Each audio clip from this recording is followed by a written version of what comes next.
Empezamos, sí, con la crisis política que se vive en Perú. Pedro Castillo, quien primero disolvió el Congreso y luego el Parlamento lo destituyó a él, la vicepresidenta Dina Boluarte juramentó como nueva mandataria del vecino país. El ahora ex jefe de Estado fue detenido por la policía. A lo largo de los 17 meses... Pedro Castillo fue detenido por la policía luego de que disolviera el Congreso este miércoles. El acusado como líder de una organización criminal desde el Palacio de Gobierno fue abordado en la vía pública y trasladado a la Fiscalía. Castillo Terrones se encuentra en las instalaciones acompañado de Aníbal Torres, expresidente del Consejo de Ministros, en la sede policial en el Cercado de Lima. Castillo anunció la disolución del Congreso peruano a través de un mensaje a la nación, en momentos en que su exfuncionario, el ex asesor del ministro de Vivienda, Salatiel Marrufo, declaraba haber entregado 50.000 soles mensuales a Castillo para que lo mantuviera en el cargo, a él y al exministro de Vivienda. También aseguró que le daba 60.000 soles al mes a la hermana del jefe de Estado. Fue en el transcurso de esas declaraciones, en la sesión de la Comisión de Fiscalización, que Pedro Castillo decidió disolver el Congreso, que esta tarde tenía previsto debatir la tercera moción de vacancia presidencial. Y hasta que se instaure el nuevo Congreso de la República, se gobernará mediante decretos ley. Se decreta el toque de queda a nivel nacional a partir del día de hoy, miércoles 7 de diciembre. Castillo también anunció un reordenamiento del sistema de justicia, el Ministerio Público y el Tribunal Constitucional. Los legisladores que se encontraban en el Parlamento expresaron su rechazo a la medida y lo declararon inconstitucional. Minutos después y desacatando la decisión del mandatario, los congresistas votaban en una sesión extraordinaria y sin debate la vacancia presidencial de Castillo. La destitución del hasta hoy presidente de la República por incapacidad moral se aprobó con 101 votos a favor. Ha sido aprobada la resolución que declara la vacancia de la presidencia de la República por la causal prevista en el inciso 2 del artículo 113 de la Constitución Política del Perú. Tras conocerse la vacancia presidencial, Pedro Castillo y su familia abandonaron el Palacio de Gobierno, pero minutos después fue interceptado y detenido por varios vehículos policiales cuando permanecía al interior de un auto gris. A continuación, el Parlamento citó a la vicepresidenta Dina Boluarte para que jure como nueva jefa de Estado, en reemplazo del destituido Castillo. La abogada, que hasta hace unos días enfrentaba una acusación constitucional en el Parlamento, decidió asumir las riendas del Estado.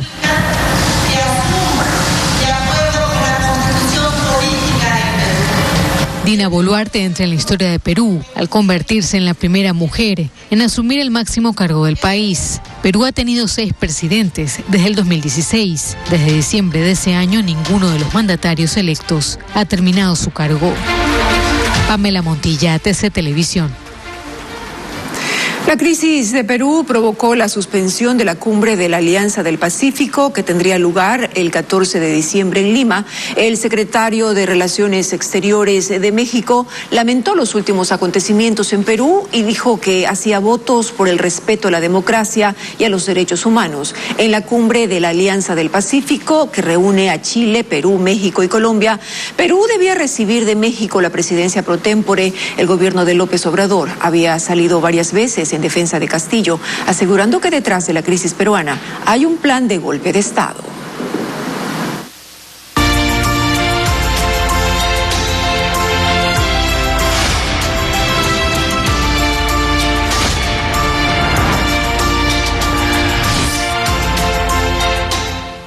El presidente Guillermo Lasso entregó en la Asamblea el proyecto de reformas constitucionales para posibilitar la intervención de las Fuerzas Armadas en la unión con la policía en el combate al crimen organizado.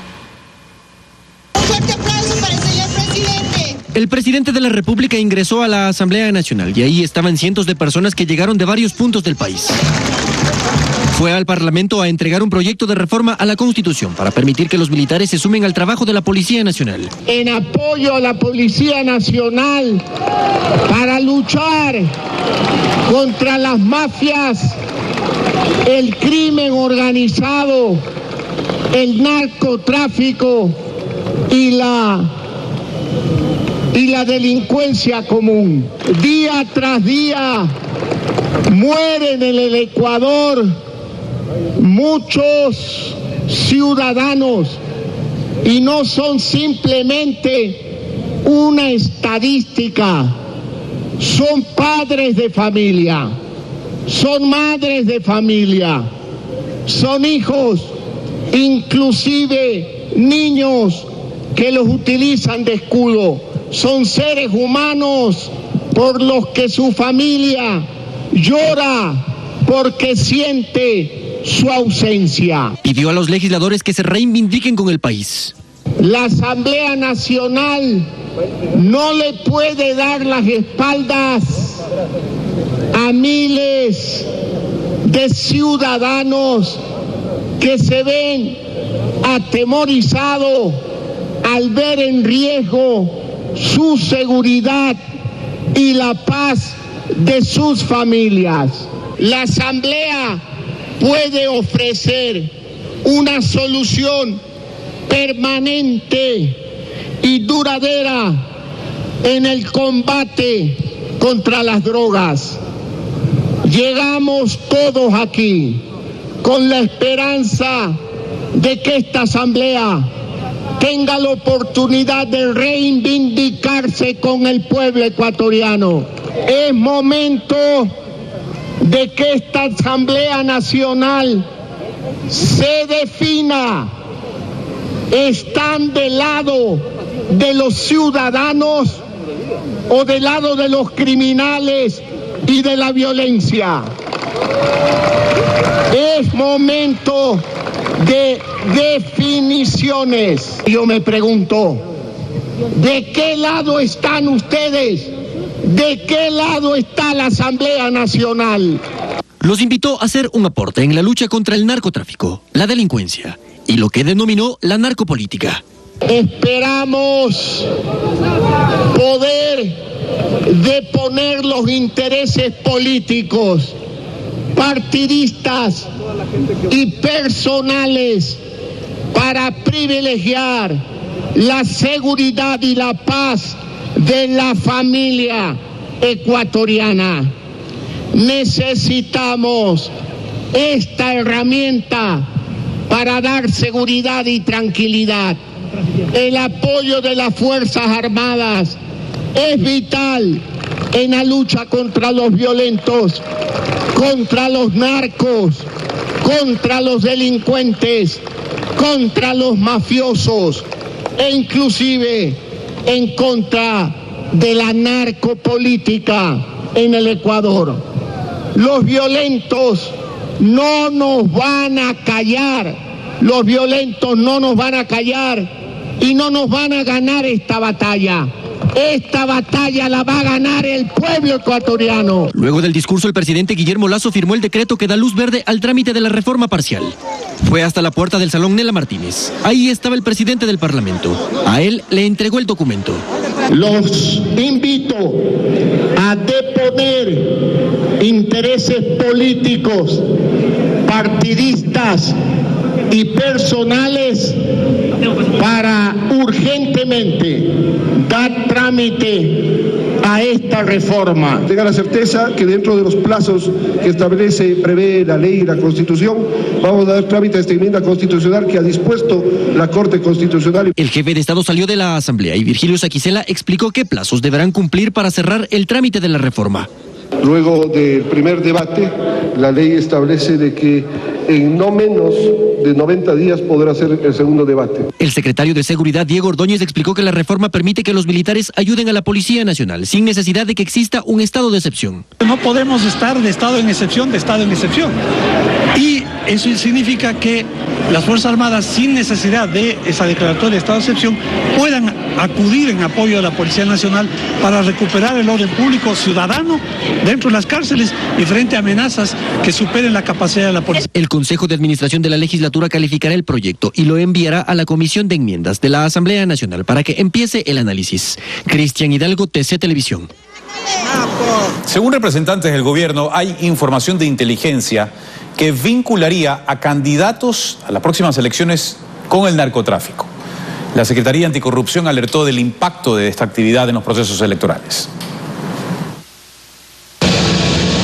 presidente de la República y el ministro del Interior ya han señalado que existen datos de inteligencia que vincularían a candidatos a las próximas elecciones seccionales con el narcotráfico.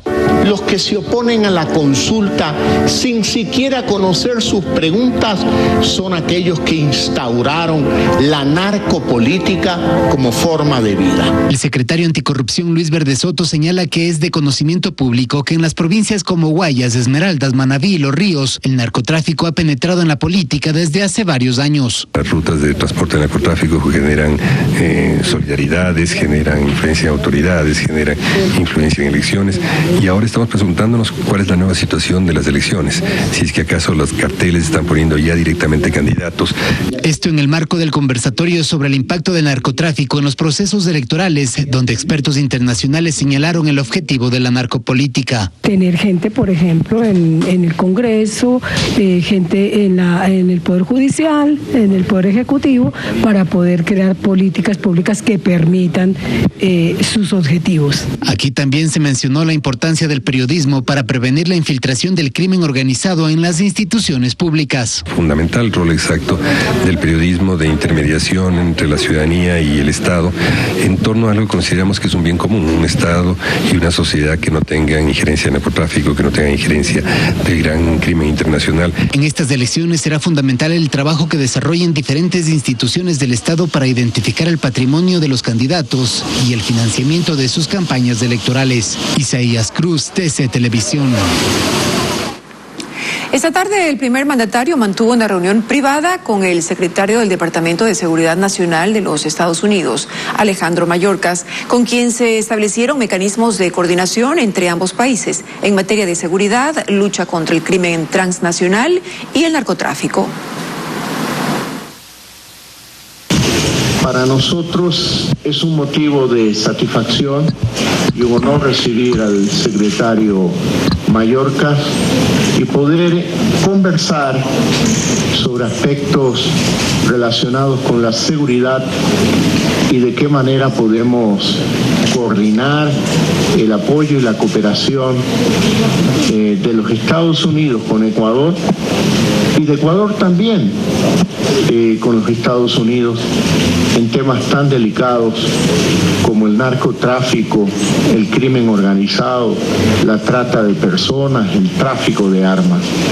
Así que con gran ilusión y esperanza mantendremos una conversación siempre muy franca, muy directa, entre dos países que buscamos